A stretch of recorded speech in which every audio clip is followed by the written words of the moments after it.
Hey, what's going on YouTube? It's Rusty's Metals, Precious Metals Hub, doing a little hangout. I wanted to play this little video. I'm not sure if it's going to come up with the sound. I'm going to go ahead and do it. This is Carat Bars International. These are the cold hard facts.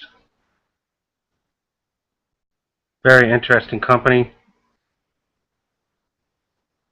Selling 999.9 currency grade grams of gold, and you can pay as you go. You can buy a lot, a little. You can store it offshore. They'll give you an international credit card. They'll even give you a card with a gram of gold in it.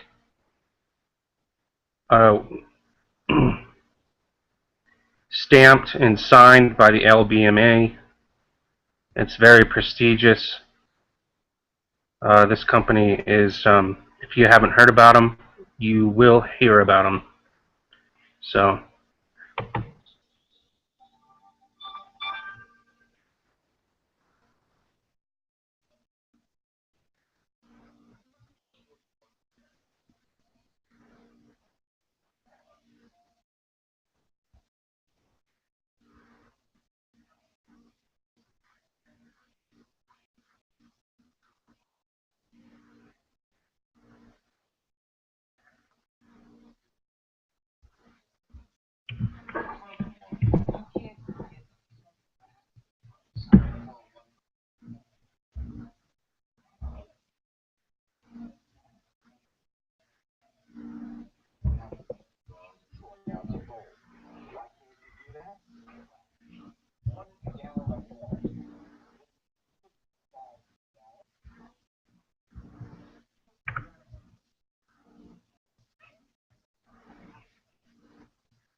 So that's pretty cool.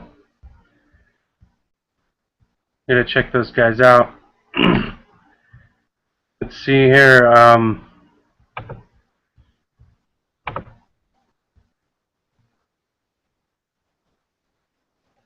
We've got the gold chart today, all week. Pretty much a very small trading range.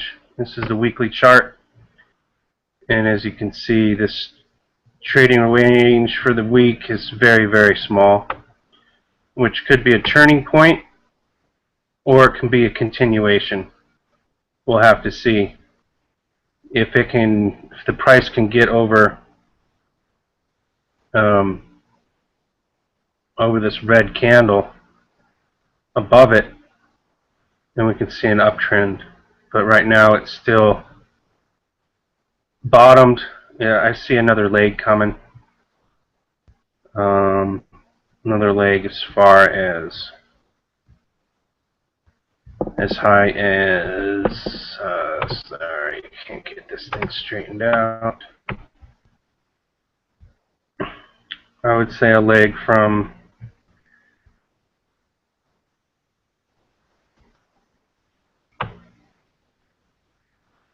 I don't know. It's hard to say. Either way, I think it's going to go down. They're going to give it one last heave-ho, print a lot of paper contracts, get rid of this thing, and try to cover their shorts on the way down because they're more short than long.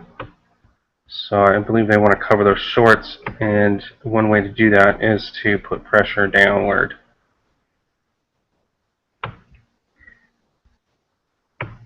Sit on the bid, sit on the bid. Lower the bid, sit on the bid, and then everyone starts selling. Here's silver, same thing in silver.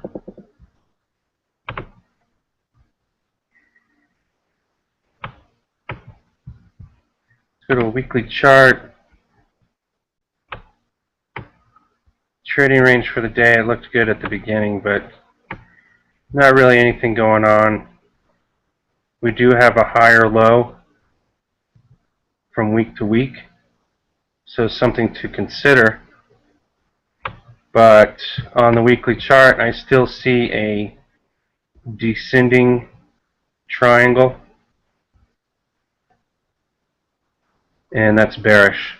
So I'm looking for one more leg up. We got 1 point on the line, 2 points on the line, going down here.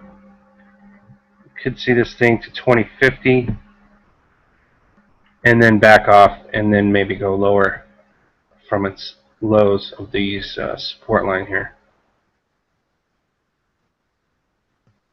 So not much going on in the price of silver. On the other hand,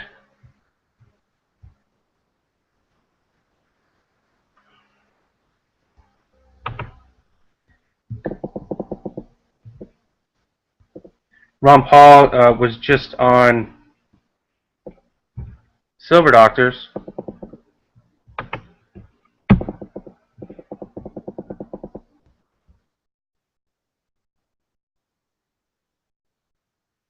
I can't figure this out. Computer's stalling, or it's not working. There we go. So this is his nothing orderly about the currency collapse that's coming. It will be a panic. And that's true because the powers that be are not doing anything to prevent a crash. They're actually escalating it. They're actually not doing anything to prevent it. To me, it looks like they're doing it on purpose. To me, it looks like they're purposely killing the dollar. So, can't help anybody if you don't do any research and figure this out for your own, but hopefully you can hear this. This is the Ron Paul on Silver Doctors for a little intro.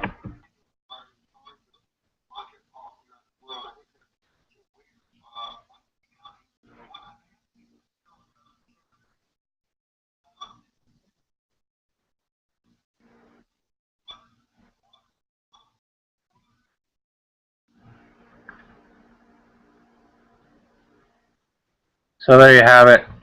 I don't know if you can hear that. I wish someone would tell me, because now I gotta.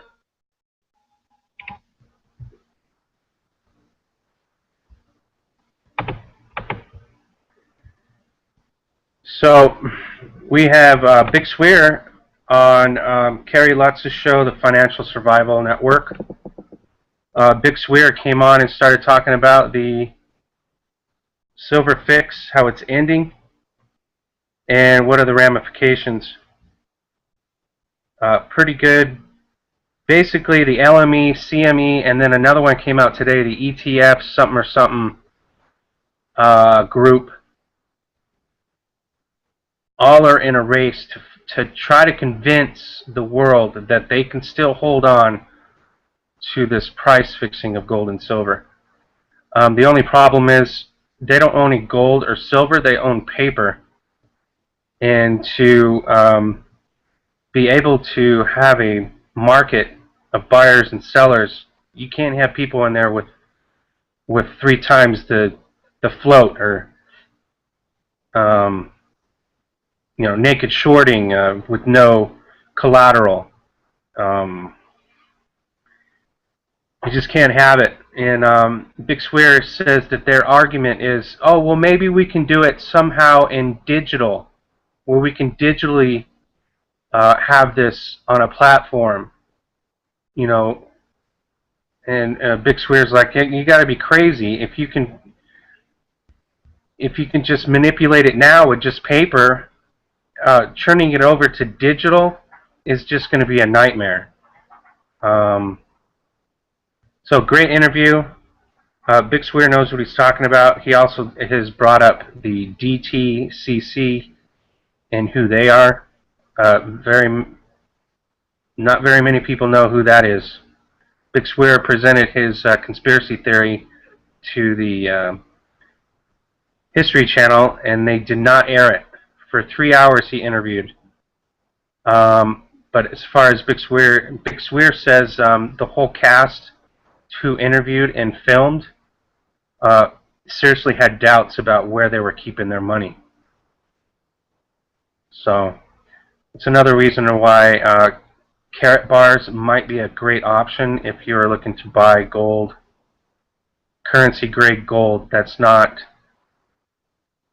under regulation of the United States government. And you can hold it offshore. They'll give you an international credit card. It's just very, very interesting. The Germans are coming up with that stuff.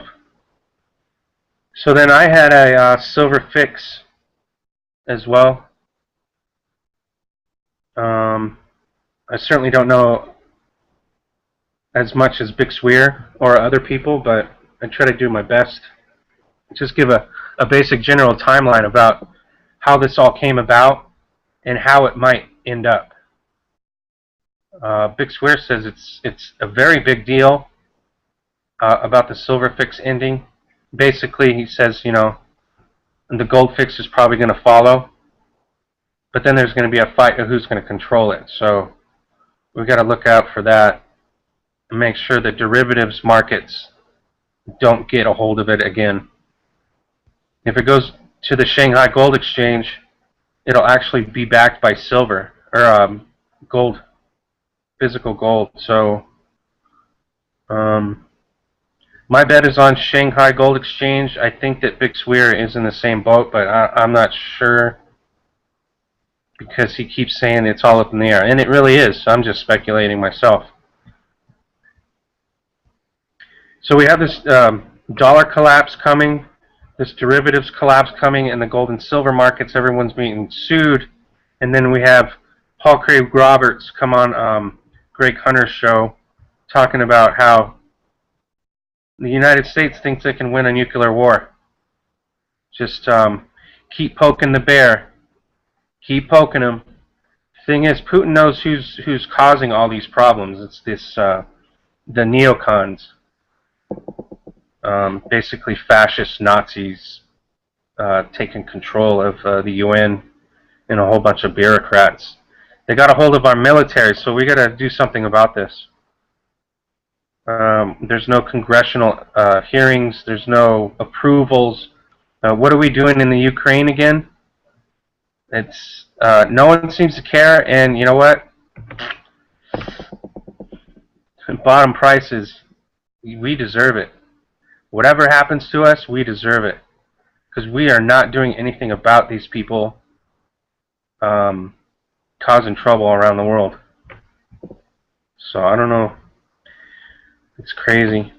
So then this guy Dabu7, he comes out with a lot of good stuff, a lot of conspiracy stuff. He's like a watchdog. He's got a lot of good sources. He tries to get it out there first, and he really does a good job. Anyhow, he thinks that these powers that be, Obama, Putin, he comes out with the theory that that they're all in it together, that they're going to wipe 2/3 of the population out, and there's basically nothing we can do about it, because everyone, like 10% of this country is awake. The rest of the world seems to be a lot more awake about what's going on, because they're looking at us like we're a bunch of idiots. Is there going to be a nuclear war? I don't know. There's a lot of talk about it, so it's crazy. So anyway, so I'm missing Colin Hayward from Gearology. We were supposed to meet up at 1 Pacific Standard Time. So he's not. I guess he's not going to show up. So that's it for me. I hope this broadcast comes out clearly better than the last one, but we'll see.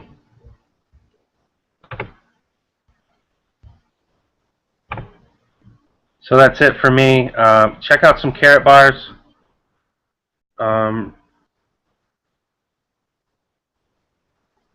And then text me and see if you have any questions, or message me on YouTube. Anywho, I'm still trying to figure out this Hangout thing. Everything seems to be fine, but I don't know if the recording came through on the video I played. We'll find out. But anyways, I'm signing out. I got stuff to do, and I was supposed to meet Colin at 1. It's not going to happen. But we'll be back next Friday at 1 Pacific Standard Time. Check out my site, rustysmetals.com. I try to post on there almost every day. Lot to do. There's a lot of information out there, so I'm trying to do the best I can. But I'm a one-man team. So, see y'all.